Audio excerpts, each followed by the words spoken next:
Ladies, last lesson you looked at the relational dimension and you looked at reconciliation. Today we're going to look at the spiritual dimension. I'm making this recording because we have a number of you missing, and it also means that you can go back to it and have a look.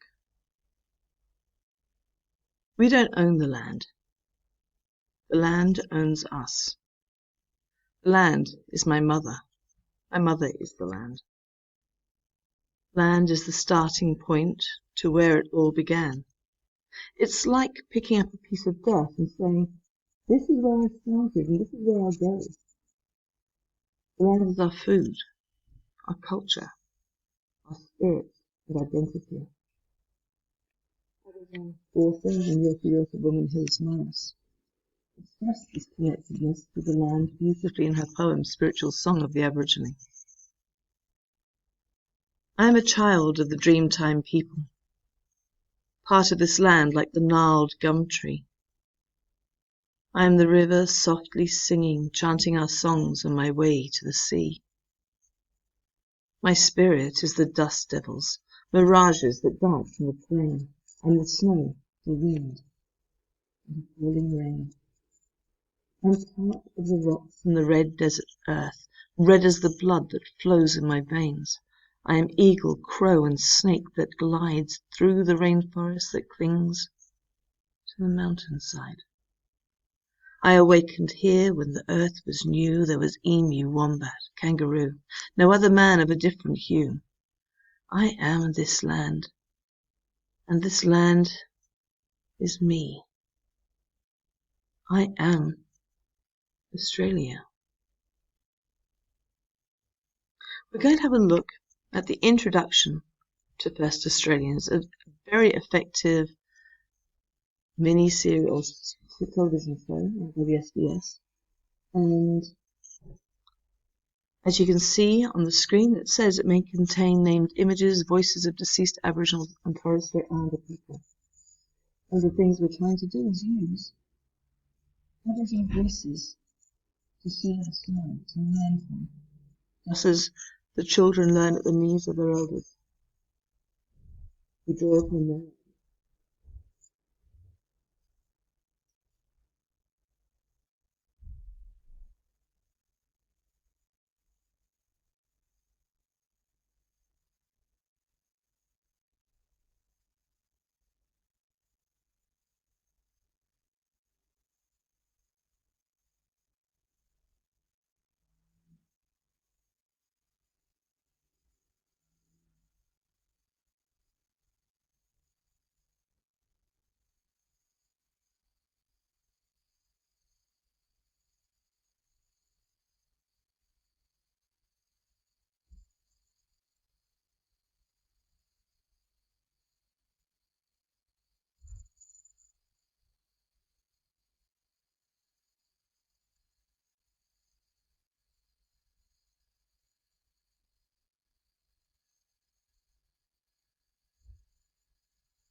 That's an amazing number.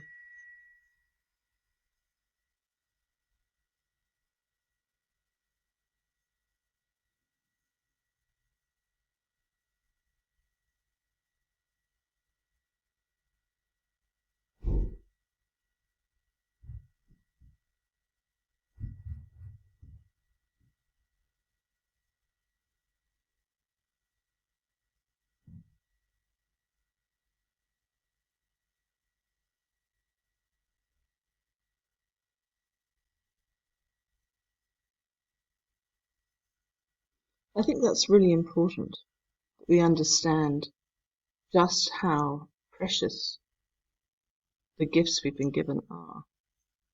And if I was a brain surgeon and you needed my skills and you chose not to use them and suffered the consequence of that, you would think that was a foolish thing to do. Or maybe you wouldn't, other people would. So the idea that we should draw upon the knowledge, the learning, the law is really important.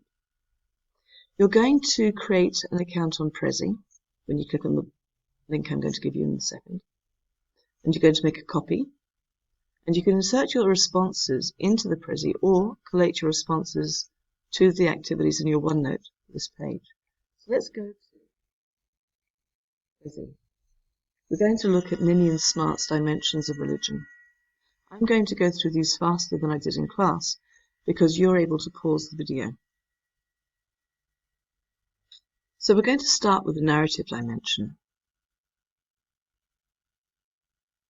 The oral traditions, the creation stories and the dream time, the songs, the poems, the chants, the ritual practices, the dances, the painting, the body painting, the cultural and spiritual practices are all part and parcel of that narrative dimension. I'm going to let you click and watch this video yourself. But pay attention. When you watch that video, pay attention to time. Pay attention to the smoking ceremony. And also that once the body was interred, how they went and bathed in the billabong and washed the smoke from their skin. In many Aboriginal communities, once a person dies and they've gone through the burial ceremony and the smoke is washed from their skin, they never say the name of the dead person again, because that draws that person to them and they're not allowed to end up being where they're meant to be. Culture is very important and sensitivity is very important. Rock and cave paintings, artworks, sacred sites and symbols, they express spirituality and the connection to the land, the dreaming, and the spirit ancestors. These are some of the markings and some of the shapes you'd find in Aboriginal paintings. When you go to J.C. Slaughter Falls and you walk up to the Aboriginal art walk, which is a little bit overgrown, you'll find that there are carvings in rock, there are paintings on wood, there are paintings under overhangs of rocks and cliffs. There are trees that have been marked and burned, and stone arrangements of the muntagata and its eggs. The muntagata being the serpent that protects the waterholes. It's the same rock formation that tells any travelling Aboriginal person coming through that this land belongs to somebody else, and they have to ask permission by calling out to the ancestors. So you can have a look at the symbols that are here, and then you're going to have a look at the painting and write me a paragraph trying to apply to the painting. If you notice, pay attention to the colour, pay attention to the shapes, to the lines, and also pay attention to the circles, because a couple of them do not link to the bigger circle. What do you think that is? What's it representing?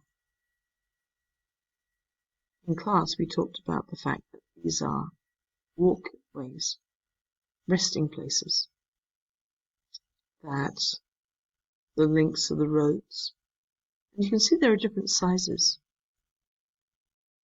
So we can't know what this painting is because it's not our cultural heritage, but we can look at what we understand and make some hypotheses.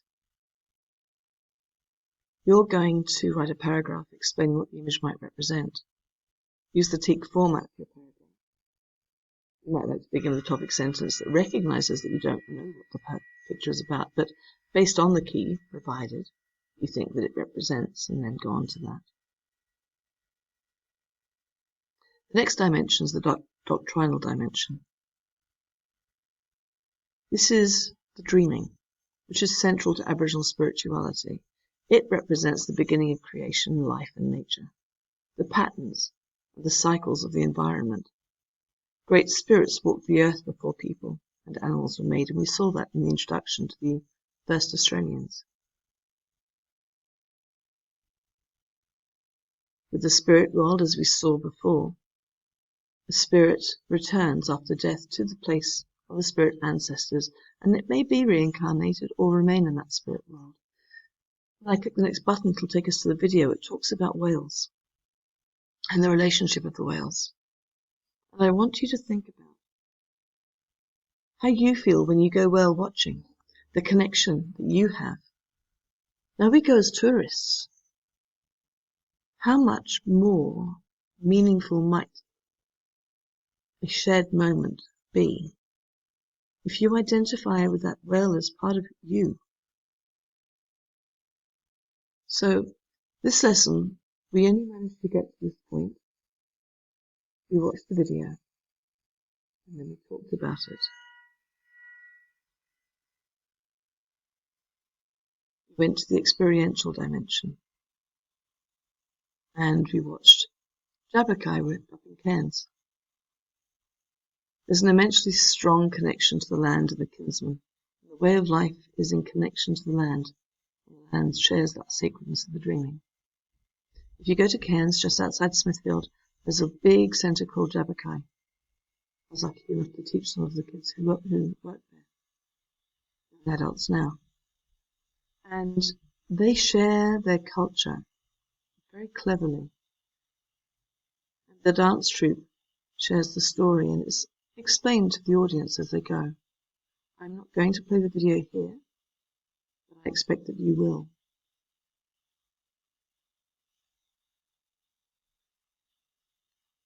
We came to the social dimension, and this is the homework. You're going to go to the website. Whether it works or not, you're going to research elders, the roles that the elders play, and you're going to complete a PMI. And we'll talk about this next lesson.